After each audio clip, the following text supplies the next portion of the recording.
Always welcome साथियों। Digital class हमेशा आपके साथ। साथियों, अपनी फ्लूइड मैकेनिक्स एंड मशीन्स की सीरीज चल रही है। जो भी कंटेंट अब तक आपने पढ़ा है और आगे इस वीडियो में पढ़ने वाले हैं, वो सारे नोट्स पीडीएफ फॉर्मेट में डाउनलोड कर सकते हैं।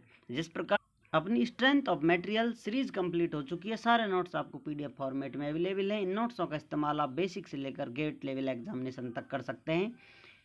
आप प्लेलिस्ट चेक करें, प्लेलिस्ट की स्टार्टिंग वीडियोज में आपको डाउनलोड लिंक मिलेगी। वहाँ पर 10-20 वीडियो के अंतराल में आपको नेक्स्ट पीडीएफ की लिंक मिलती रहेगी। इससे पिछली वीडियो में साथियों हमने जाना था mechanical efficiency of Pelton turbine की किस प्रकार कैलकुलेट की जाती है और ओवरऑल इफिशियंसी किस प्रकार हम कैलकुलेट कर सकते हैं। साथियों, जो वॉल्यूमेट्रिक इफिशियंसी के साथ वाटर पावर किस प्रकार कैलकुलेट की जाती है। और अब इस वीडियो में हम स्टडी करने वाले हैं working ratios of Pelton turbine by digital class. यहाँ पर अब तक हम पेल्टन व्हील टरबाइन है उस पर स्टडी कर चुके हैं डिटेल में, किस प्रकार की बनावट होती है, किस प्रकार उसका वर्किंग होता है, कौन कौन से प्रिंसिपल काम करते हैं, किस प्रकार से उससे इनपुट देकर हम आउटपुट प्राप्त करते हैं। साथियों, ये सब डिटेल में पढ़ चुके हैं।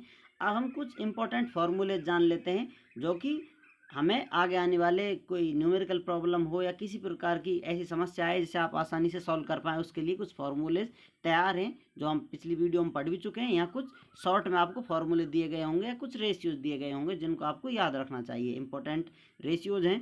कोफिशिएंट ऑफ वेलोसिटी क्या होता है, CB से इसे एक्सप्रेस करते हैं, जो कि अपनी actual velocity divided by theoretical velocity का रेशियो होता है। V divided by 2GH under root में है साथियों, इस प्रकार होता है। CB क्या है यहाँ पर, actual jet velocity divided by theoretical jet velocity. And इसकी वैल्यू कितनी होगी साथियों, इसकी वैल्यू होती है CB की 0.97 से अधिक और 0.99 से कम होती है साथियों। ये इसकी रेंज है। इस प्रकार से आप इसका अनुमान लगा सकते हैं, इस रेंज में वैल्यू रहती है इसकी। स्पीड रेशियो क्या होता है साथियों, स्पीड रेशियो KU से एक्सप्रेस कर रहे हैं यहाँ पर। आप चाहें तो किसी और सिंबल से, किसी अल्फ़ाबेट से एक्सप्रेस कर सकते हैं। ये कितना होता है साथियों, runner velocity divided by jet velocity का जो रेशियो होता है उसे स्पीड रेशियो के नाम से जानते हैं। यहाँ पर आप इसकी थ्योरी भी लिख सकते हैं इसी प्रकार। और इसकी वैल्यू कितनी होगी साथियों, वेरी करती है 0.43 से, इससे अधिक होगी, और 0.47 से कम होगी साथियों। इस प्रकार ये वेरी करती है। मीन डायमीटर और pitch diameter of Pelton wheel, यहाँ पर आप डायमीटर निकालना चाहें साथियों, जैसा कि आप जानते हैं रनर पर टेंजेंशियल वेलोसिटी कितनी होती है, U equal to pi DN divided by 60 होती है साथियों। इस प्रकार से यहाँ U क्या है, पेरीफेरल वेलोसिटी है, जैसा आपको बताया था। यहाँ पर जो वेलोसिटी होगी साथियों उसको U से एक्सप्रेस किया गया है, पेरीफेरियल वेलोसिटी है। N रेवोल्यूशन पर मिनट होते हैं साथियों, जो कि यहाँ N है, डिवाइडेड बाई 60। तो यहाँ पर साथियों इस फॉर्मूले से हम इस D को लेना चाहें तो इधर मल्टीप्लाई कर देंगे साथियों, तो हमें ये D प्राप्त हो जाएगा। D is equal to 60 U divided by pi N, या आप लिख सकते हैं U की वैल्यू अभी देखी थी हमने, इस U को इस प्रकार लिख सकते हैं साथियों, इन दोनों को मल्टीप्लाई कर देंगे तो यहाँ पर 60 U जो कि KU अंडर रूट 2GH के बराबर है डिवाइडेड बाई पाई N। इस प्रकार से हम U फाइंड आउट कर सकते हैं साथियों। और D डायमीटर या मीन डायमीटर है, pitch diameter of Pelton wheel का आप डायमीटर आसानी से पता लगा सकते हैं।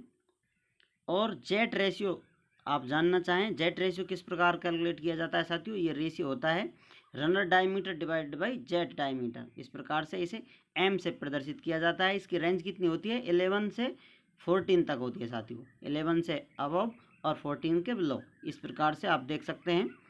5 नंबर पर है अपना नंबर ऑफ जेट्स, जिसको N से हम एक्सप्रेस कर सकते हैं, total discharge divided by discharge by single jet. जितना डिस्चार्ज हो रहा है साथियों उसमें आप डिवाइड कर देंगे उसको सिंगल जेट से, तो इस प्रकार से कितने जेट की वैल्यू वहाँ पर आपको आ रही है वो पता चल जाएगा। इसी से आप कह सकते हैं कि नंबर ऑफ जेट्स पता लगता है।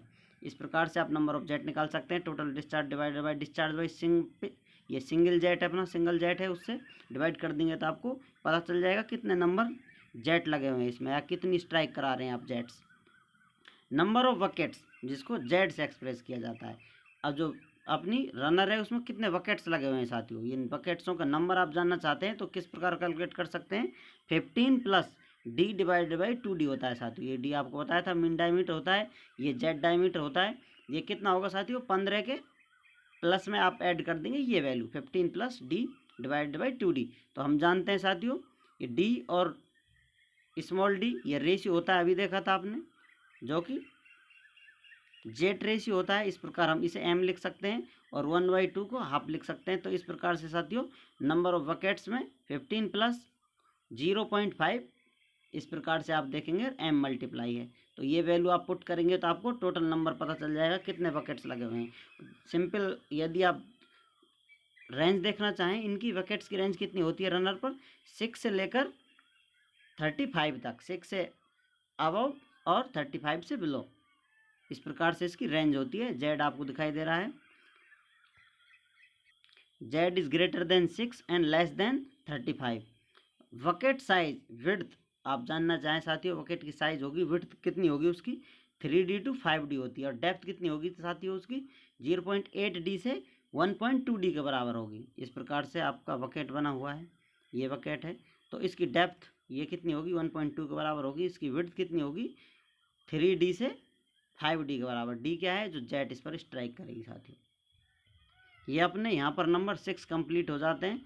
7 के लिए पिछले पेज पर जाना होगा आपको। इस प्रकार से आपको डायमीटर ऑफ जेट डी प्राप्त हो जाता है। Small d is equal to √4Q divided by pi CB √2GH के बराबर। इस प्रकार से साथियों इस इम्पोर्टेंट फार्मूलेज को आप याद रख सकते हैं, जो आपको न्यूमेरिकल प्रॉब्लम सॉल्व करने में बहुत काम आने वाले हैं। उम्मीद करते हैं साथियों वीडियो में दी गई जानकारी आपको अच्छे से समझ में आई होगी। अभी भी आपका कोई कन्फ्यूजन है तो कमेंट बॉक्स आपका इंतज़ार कर रहा है।